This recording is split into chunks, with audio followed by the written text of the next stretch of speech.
natural resources, and I'm a big fan of the acronym. I think it's a great acronym. All right. As you know, Senator Pavlik has been strongly with fracking and trying to thread the needle between the pros and cons. Starting with you, how are you on fracking, Sean? Against it in my office, along with Councilmember Kretz, I've led the charge to ban it in the city of Los Angeles. I wrote the legislation for the entire state of California, trying to get a moratorium through, so keep working on it. Stop fracking, and I was just endorsed by the founder of Americans Against Fracking. Against fracking. Against fracking, and I support what Fran and Henry have been doing, the approach they've been taking. My council in Van Nuys was the first council to ban fracking. The council meeting was super crazy, and once the vote went through, they told me to frack you and frack off. All right, get the frack out of here. Okay. This has been a historic moment, ladies and gentlemen. This is the first time all 6 candidates have been in one venue. So you can say that we have set the pace. And now we will have our 2-minute wrap-up from each candidate. Since we started with Sean in the opening statements, we will start with George Thomas on the closing statement. I'm sure once again I want to thank everyone here for coming, and the Democratic Council of the Conejo Valley for hosting all of us. I'll just reiterate what I'm running on: public safety, education reform, and transportation infrastructure improvements. My council is the largest council in the Valley. I represent 150,000 constituents. I've been re-elected twice as council president, unanimously the last 2 times. The first time it was not unanimous. It was a fight to get in. But I know what it takes to work with everyone. If you send me to Sacramento, I will not notice the D or the R by everyone's name and try to get things done. Some of the big issues in the San Fernando Valley that I'm working on currently, the biggest thing that comes before our council besides the pot shops is the child sex trafficking. I don't know if you guys know about this, but the Sepulveda corridor and the Mid-Valley is a capital, so to speak, of sex trafficking. And I have contacts with the FBI, with my LAPD background, and we've had the Department of Homeland Security, the DEA, and everyone come together to try to come up with a way to stop this. This is a women's council. When I first got involved in this issue, when I became the president, I was learning that some of these girls are as young as 11 years old that are being sold as sex slaves on Sepulveda Boulevard. It is absolutely heartbreaking. The more I found out about it, the more I wanted to get involved in stopping it. We are looking to fund some CCTV cameras along Sepulveda. You know, when you go to London, everything's recorded. We're going to see if that's going to work. I've got a meeting with Congressman Cardenas and the FBI next week to see if we can tackle this problem. But once again, public safety, education reform, and transportation infrastructure. I'm an elected official in the Valley, and it would be an honor and a privilege to serve as your state senator.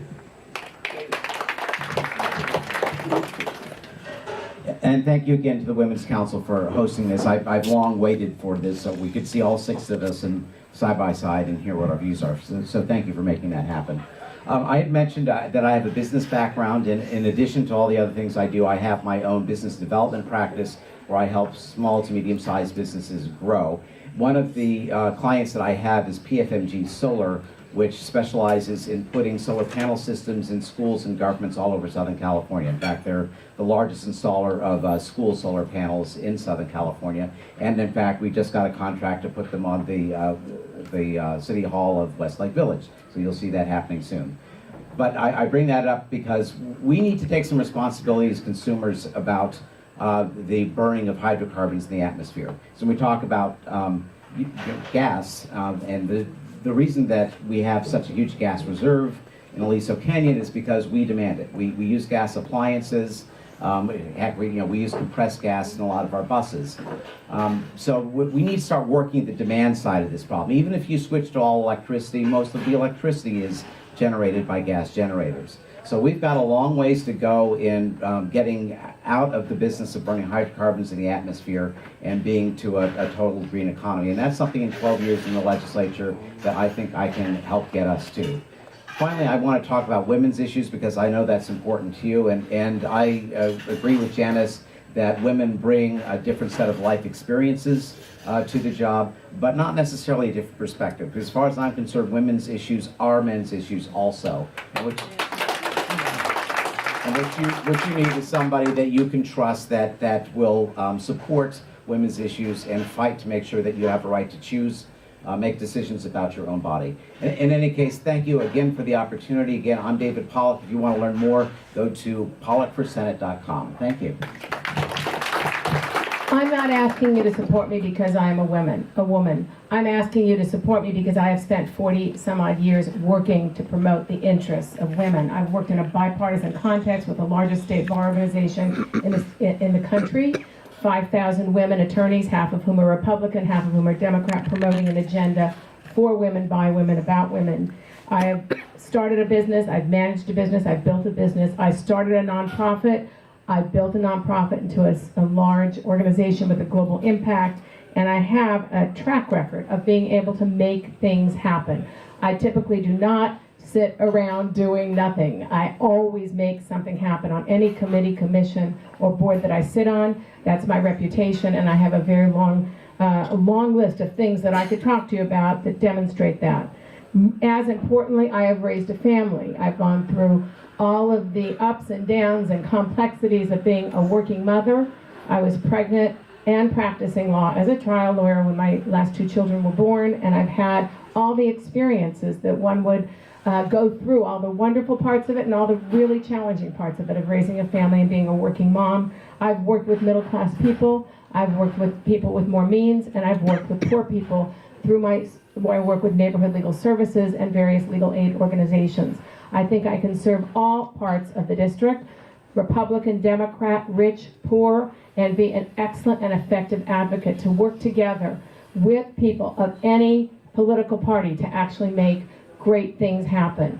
And so I really hope that you'll support me, not because I'm a woman, but I am a woman who's had those experiences, who has that primary orientation of what is good for families, what is good for women and children, what will make our society better in terms of the lives of the people whom I would serve. So thank you for considering that.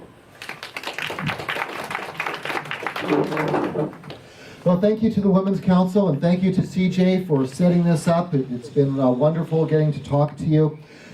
I am dedicated to developing policy in Sacramento that is based on sound science. I'm running a strong campaign that is well-funded, that has bipartisan support.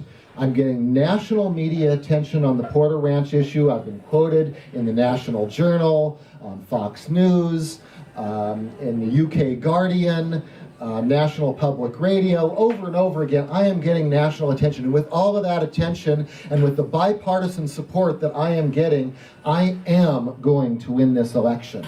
I'm focusing my campaign on the 3 big E's: environment, economics, and education. And on the environment, I will be extending Senator Pavley's legacy. There is so much more that we need to be doing to fight climate and so many other things.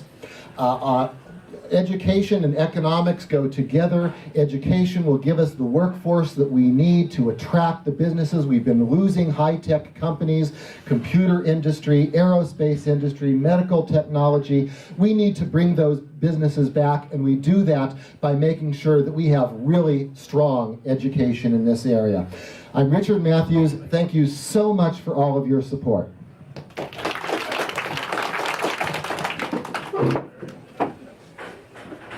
So a lot of you know me for my work on environmental policy with Senator Pavley, and a lot of you know Senator Pavley for her work in that area. Ventura County is critically regarded as actually the most beautiful county in the entire country, right? There was a national survey just done. You just need to look out the window here and know how much we love our land. So I would say I'm not going to litigate that with you all today, and I'm not going to try to prove myself that my credentials, I think, stand for themselves. But there are other issues that are going to face this district. And on education, on health, public safety, and getting our economy back on track, I think I also bring the same kind of credibility to getting things done in the Capitol. I mean, I teach at UCLA Law.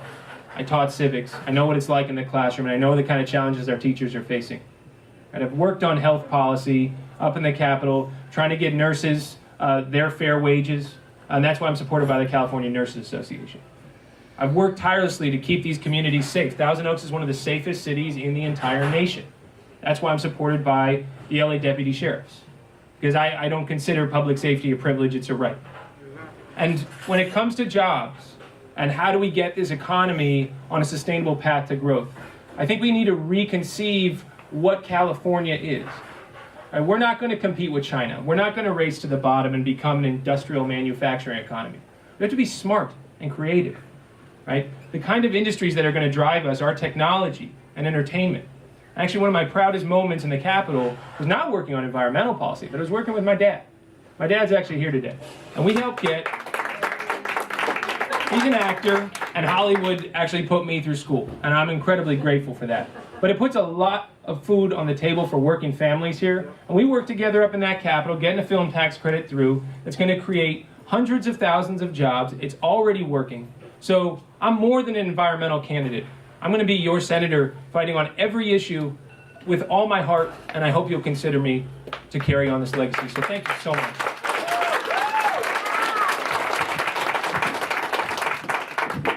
All right, I'm Sean Bayless. I appreciate being invited today, and it's great being here. I'm actually out here often, again, just because I have so much family out here. I've proudly worked with Councilman Paul Koretz, who's been a staunch environmentalist for decades. He spent a lot of time doing that good work in the state capitol, and he's brought that to the city council, and I've been proud to stand with him as we've gone through that process. We led the state in banning plastic bags, getting rid of plastic uses in the city of Los Angeles. We led the charge in banning fracking in the city of Los Angeles, one of the few to do so. So those are things that are important to me. It's important to us. It's important to Ventura County. It's important to LA County. I work in a tough business. I work with land use, development issues in a district that doesn't want them most of the time. And so we have to create good jobs, good paying jobs. And so I'm proud